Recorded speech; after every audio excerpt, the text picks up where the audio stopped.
अगर आपके चार्ट में 8th और 12th की महादशा चल रही है तो उसका रेमेडी क्या होगा वो जानते हैं और लॉजिकल तरीके से समझेंगे। इसको लग्न और मून चार्ट दोनों में देखना है। आपको ये तो पता है 4, 8, 12 मोक्ष त्रिकोण है। हम छठे की बात नहीं करेंगे, इसका वीडियो मंडे को आएगा उपचय भाव पे। लेकिन ये जो 8 और 12 है ना, ये थोड़ा सा प्रॉब्लम क्रिएट करते ही करते हैं, तो इसके बारे में समझना बहुत ज़रूरी है। ये मोक्ष त्रिकोण है, ठीक है।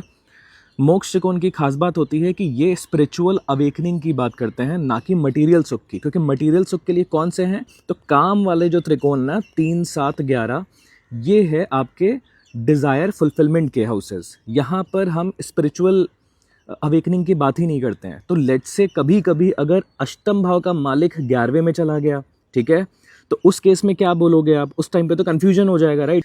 अष्टम भाव बोल रहा है मोक्ष की तरफ ध्यान दो, स्पिरिचुअलिटी की तरफ ध्यान दो। 11वां बोल रहा है कि भाई मटेरियल सुख की तरफ ध्यान दो। तो हम मून चार्ट पे स्विच करेंगे। मून चार्ट में अगर 8th हाउस लॉर्ड जिसकी दशा चल रही है, उसका लॉर्ड 3, 7, 11 में नहीं है, तो इसका क्या मतलब हुआ? मून का मतलब होता है मनस, विचार, मन, राइट।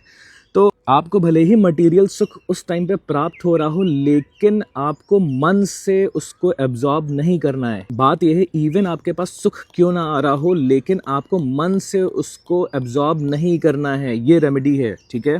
जब भी अष्टम और 12वें की महादशा ट्रिगर हो, उस टाइम पे आपको स्पिरिचुअल पाथ पे थोड़ा सा चलना ज़रूरी है। अगर नहीं चलोगे तो आपको इसके कॉन्सिक्वेंसेस देखने को मिलते ही मिलते हैं। तो ये इसकी रेमेडी है, ठीक है। बहुत बार जब बेबी प्लान कर रहे होते हैं लोग, तो टाइम कस्टमाइज करवाना चाहते हैं बेबी डिलीवरी की, तो उस टाइम पे सबसे इंपॉर्टेंट हो जाता है कि 6, 8, 12 की महादशा पूरी लाइफ में ना आए। ये सबसे पहला पॉइंट होता है चेक करना, ठीक है।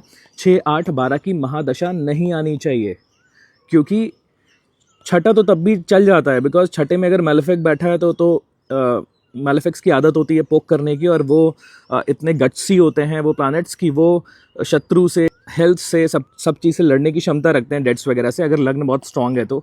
लेकिन जब अष्टम और 12वें के आता है ना, तो इसमें फिक्स्ड हैं चीज़ें, इसमें होनी है, इसमें चीज़ें इंप्रूव नहीं होंगी। इसमें जो चीज़ बोला है वो करना ही करना है, ये चीज़ ध्यान रखना है। ये कुछ कॉन्सेप्ट्स हैं, बहुत ही इंपॉर्टेंट है।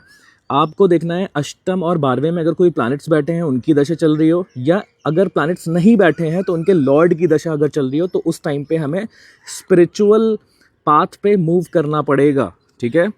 वो भी स्टार्टिंग फेज में, महादशा स्टार्ट होते ही करना पड़ेगा। ये ध्यान रखना है, ये रेमेडी है।